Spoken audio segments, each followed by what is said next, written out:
আম্মু আমার এখানে ব্যথা করে, চুলকায়, কই কিছু হয়নি।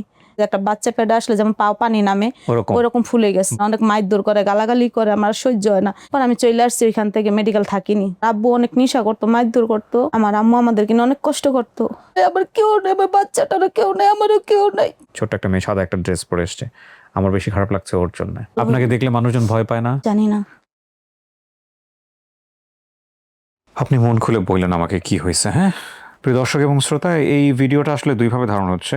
একটা হচ্ছে যে ক্যামেরাতে ধারণ হবে, আর ওনার কিছুটা ভিডিওর প্রয়োজনে আমি ওনাকে কিছুটা আমার মোবাইলও ধারণ করব, যেটা হয়তো আমি আপনাদেরকে এই ভিডিওতে সাইটে দেখাবো। তো আমি শুরুতেই আপনাদের সবাইকে আমন্ত্রণ জানাচ্ছি এবং সালাম জানিয়ে শুরু করছি। আসসালামু আলাইকুম। আপনারা দেখছেন আপন ঠিকানা, বেসিক একটা ভিডিও, এবং ডেফিনেটলি আজকের এই ভিডিওটা একটু অন্যরকম। উনি স্ক্র্যাচে ভর দিয়ে আজকে এখানে এসেছেন এবং ওনার বিস্তারিত তথ্য আমি জানার চেষ্টা করছি। আপনার নাম? চম্পা। চম্পা। চম্পার বয়স কত হতে পারে আনুমানিক? 30 না লেগে কাছাকাছি। 30 না হলে কাছাকাছি। তো চম্পাটা আপনার বাবা মায়ের দেয়া নাম, রাইট?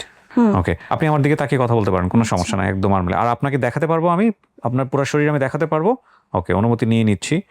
হ্যাঁ, তো আপনার মায়ের নাম কি ছিল? আলেয়া। আলেয়া। আপনার বাবার নাম? বাবার নাম জানি না। বড় বোনের নাম? রত্না। রত্না। আর আপনার নানার নাম? নানার নাম শ্যামা। শ্যামা। আপনাদের বাড়ির পাশে পাটোয়ার বাড়ি? হ্যাঁ, পাটারি বাড়ি আর মোল্লা বাড়ি, দুইটা নাম মনে আছে। কোন জেলা থেকে হারিয়ে আছেন কিছু মনে না, আছে? এটা মনে নেই। তার আগে আপনি বলেন, আমার ভিডিওতে অনেক বেশি কিউরিওসিটি তৈরি হবে। আপনার দুটো পা নিয়ে কি হয়েছে আপনার? আমি ছোটবেলা যখন হারিয়ে গেছি, হ্যাঁ, তো আমার এই ঢাকা কেরানীগঞ্জ ছিল, পাল ছিল, ওইখান থেকে আমার পায়ে একটা গোটা হয়েছিল।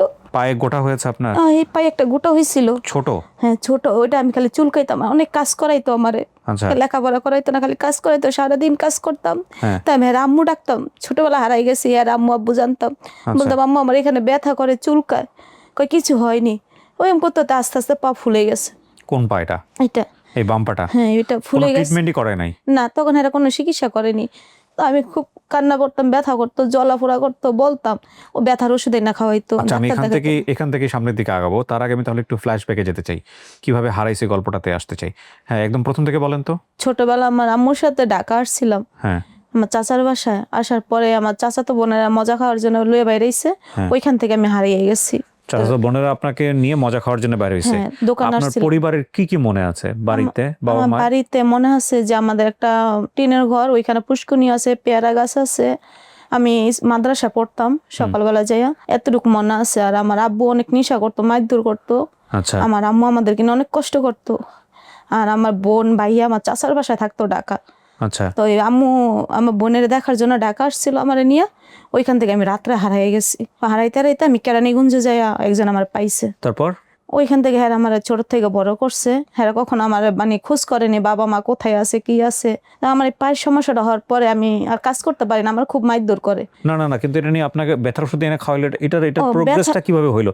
এটা তো রাতারাতি এরকম হওয়ার কথা না, এটা আস্তে আস্তে হয়েছে। এরা ওই ব্যথা করে, জ্বালা যন্ত্রণা করে, এই জন্য ওষুধ না খাওয়াইতো, ডাক্তার দেখাইতো না। পরে আস্তে আস্তে এরা খালি ফুলতো, আর ওই যে গোটাটার ওইখান থেকে খালি পানি পড়তো, তো এরা ওষুধ না খাওয়াইতো।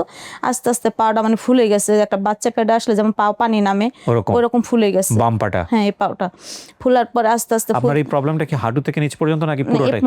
একদম পুরোটাই? প্রথম অল্প ছিল, এখান থেকে আস্তে আস্তে উপরের দিকে উঠেছে। হ্যাঁ, এরপরে এরা এটা করতে করতে অনেক কবিরাজি দেখায়, ডাক্তার ভালো ডাক্তার দেখায় না, কবিরাজি বাইদ্যা এরই দেখানোর পরে ভালো হয় না। পরে ওই এলাকার মানুষজন বলে মাইয়ারা ছোট থেকে পালছো, চিকিৎসা করাও না কেন?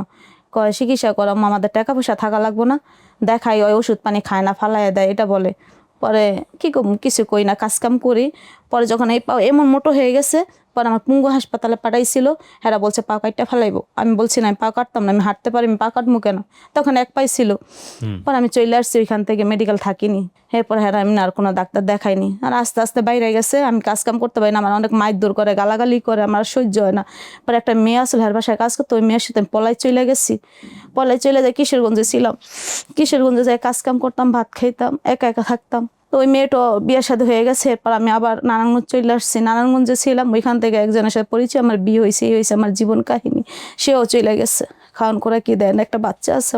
মেয়ে বাচ্চাটা এই যে দেখলাম, হ্যাঁ, মেয়ে বাচ্চাটা। আর একটা মেয়ে ছিল, মারা গেছে 7 মাসের। আপনার ডান পাটাও এরকম হয়ে গেছে? এরপরে এই পাটা এমন ফুলে গেছে, আস্তে আস্তে এই পাটা পুরো হয়েছে, এরপরে এই পাটা হয়েছে। এরপরে মানুষের থেকে কিছু টাকা পয়সা চাই আমাকে, আমি ঢাকা মেডিকেল চিকিৎসার জন্য গেছি। আর আমার পা অপারেশন করার পর আর ভালো হবে না বলে দিছে। আমি অপারেশনও করছি 6টা। ঢাকা মেডিকেল থেকে? হ্যাঁ, ঢাকা এই মেডিকেল। রোগের নাম কি? গুদরোগ। গোদরোগ? হ্যাঁ, এরা বলছে ডেঙ্গু জ্বর থেকে, বলছে মাদ্রাস গেলে ভালো হয়েছে। মাদ্রাস আমার কে নিব, আমার বাবা মা নাই, আত্মীয়। ডেঙ্গু থেকে এটা হয়েছে? হ্যাঁ, ডাক্তার এটা বলছে। আল্লাহু আকবার। আপনাকে দেখলে মানুষজন ভয় পায় না? না, সবাই আমাকে ভালোবাসে। ভালোবাসে? হ্যাঁ। আলহামদুলিল্লাহ। আমি যেখানে থাকি আমার হাতের খাবার খাই, আমার হাতে ভর্তা করা, এটা করা, একসাথে খাই, একসাথে ঘুমাই। কিভাবে থাকেন আপনি? আমি রুম ভাড়া নিয়ে থাকি। কিভাবে চলে আপনার সংসার? আমি মানুষের থেকে চাই আমি চলি। আমি কাজ করতে পারি না, কে আমাকে কাজ দিব, কে আমার খাওয়াইব, আমার বাসা ভাড়া, বাচ্চার খরচ, আমার ওষুধ খাইতে হয় প্রতিদিন। আপনার মেয়েটার বয়স কত? মেয়েটা 5 বছর 6 বছরে পড়বে আগস্টে। আপনার সংসারে বলতে আপনি আর আপনার মেয়ে? হ্যাঁ, আমি আর আমার কেউ মেয়ে। নাই? না। আপনার এই মানুষের কাছে হাত পেতে যেটা চলে এটা দিয়ে আপনার সংসার চলে? চল না চলে, কষ্ট করে চালাইতে হয়। মানে আপনি তো হাঁটতেও পারেন না, আপনি ক্রাচে ভর দিয়ে আমি আসছেন। এই যে এখানে উঠছি, হেসরায় উঠছি। তা আপনি আমার এই অনুষ্ঠানের খোঁজ পেলেন কিভাবে? আমি অনেক দিন ধরে আমি মোবাইল চালাই, মোবাইলে দেখি মানে লেখাপড়া জানি না দেখে আমি কমেন্ট করি না। পরে একজনটা দিয়ে কমেন্ট করাইছিলাম, একদিন অনেকগুলা কমেন্ট করাইছি। পরে সেদিন এই ভাইয়া উত্তর দিছে, উত্তর দেওয়ার পর আপনি আমাকে বলতে পারার পর আমি নাম্বার দিয়ে দিছি। নাম্বার দেওয়ার পরে ভাই আমাকে কল দিছে, কল দেওয়ার পরে এই যে কালকে আমি কথা বলছি, আজকে আমি চলে মানে আসছি। এই অনুষ্ঠানের খোঁজটা কি আপনাকে কেউ দিয়েছে? না না, আমি নিজে অনেক দিন ধরে দেখতাম। আমার বাবা মাকে যদি আমি এভাবে পাইতাম, আমি আপনাকে অনেকবার মানে অনেক ভিডিওতে কমেন্ট করছিলাম, কিন্তু কোনো রিপ্লাই পান না, রিপ্লাই পাইনি। পরে আমি নিজে একদিন সাহস কইরা ওই যে ভয়েস দিয়া রেকর্ড ভিডিও কইরা কমেন্ট কইরা পরে আমি দিয়েছি, পরে এই ভাইয়া রিপ্লাই দিছে। আপনার মেয়ে পড়াশোনা করে? স্কুলে ভর্তি করাইছে গেছে মাসে। কাগজপাতি নেই, জন্য স্কুলে ভর্তি করাইতে পারতাছি না। আমারও নাই, মেয়েরও নাই। ওর সৎ মারটা দিয়ে আর আমার বাবারটা দিয়ে ভর্তি করাইছে। স্বামীর সাথে সম্পর্ক নাই না? সম্পর্ক বলতে আছে, মানে হ্যাঁ আমার খান খোরাকি দেয় না, এমনি টাকা পয়সা দেয় না, মন চাইলে ফোন দেয় না, মন চাইলে না দেয়, এরকম। চলেন ভিডিওটা একটু শেয়ার করি। আপনারা অনেকেই বলবেন যে ভাইয়া ওনার ফোন নাম্বার দিয়ে দেন, আমরা একটু সাহায্য করি, এটা করি। অনেকেই হয়তো বলবেন এই ভিডিওটা থেকে, কিন্তু দেখেন আমাদের আপন ঠিকানার পারপাস কিন্তু এটা না। আমি শুরু থেকেই বলে এসেছি, এরকম অনেক কেস আমাদের এখানে এসছে, আমরা ওই জায়গাটায় যেতে চাইনি। তবে হ্যাঁ, ওনার পরিবার যদি পাওয়া যায়, ওনার পরিবার যদি ওনার পাশে এসে দাঁড়ায়, সেক্ষেত্রে ওনার সঙ্গে যোগাযোগ করার জন্য আমরা হয়তো আপনাদের একটা বিস্তারিত পদ্ধতি বলে দেবো। একটাকে যখন উনি ক্র্যাচে ভর দিয়ে স্টুডিওতে ঢুকছিল, ঠিক সেই সময়টা তো ওনার মেয়েটাও আসতে চাচ্ছিল। মেয়েটা বাইরে বসা আছে, আমি মেয়েটাকে দেখাচ্ছি না ভিডিওতে। ছোট্ট একটা মেয়ে, সাদা একটা ড্রেস পরে এসছে। আমার বেশি খারাপ লাগছে ওর জন্য। আমরা সবাই একটু চেষ্টা করি, চলেন তাওয়াক্কাল তো আল্লাহ, একটা ভালো সংবাদের প্রত্যাশায় আমরা শেষ করি। আপনি আর কিছু বলবেন? আমি এটাই বলবো যে আমার বাবা মা আমার ভিডিওটা দেখে, আমার খবরটা জেনে, আমার কেউ নেই, আমার বাচ্চাটারও কেউ নেই, আমারও কেউ নেই। আমি আজকে অসুখে পড়ে থাকলে আল্লাহ ছেড়ে দেখার মতন কেউ নেই। চলেন একটু চেষ্টা করি, তাওয়াক্কাল তো আল্লাহ, একটা ভালো সংবাদের প্রত্যাশায় ইনশাআল্লাহ। আসসালামু আলাইকুম।